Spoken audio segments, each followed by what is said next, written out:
Rest para di tayo ma-stroke. O, tignan mo, maglalaro daw kami ng anak ko ng dahon-dahon. Hindi ko nga alam kung anong trip nito. Basta, samahan ko na lang.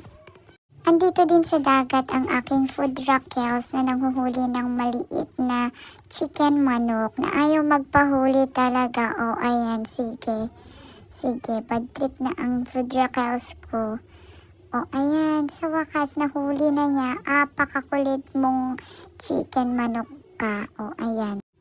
Ay, nako, nandyan na naman ang Zea ko kung saan-saan pumupunta. Akala ko nasa tabi ko lang, kaso nandyan na pala. Hindi ko alam kung ano naman yung napulot niya.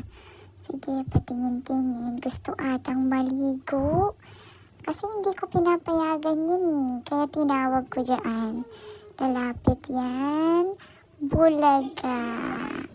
O, tignan mo. Wala kasi siyang kalaro, kaya ganyan. Nagpapabibo sa akin. Hinahagisan niya ako ng mga buhangin. Ay, gusto niya ata akong paliguan ng buhangin dyan. Oh, ang cute-cute mo pa din, baby ko. Tignan niyo yung bangs niya dyan. Ginupitan niya, kaya yan, ganyan ang naging resulta. Buti na lang, anak, cute ka at nagmana ka sa akin. Pauwi na kami dyan, mga bish. Tapos yun na naman ang isang araw na pagmunmuni-muni sa dagat. Hanggang dito na lang.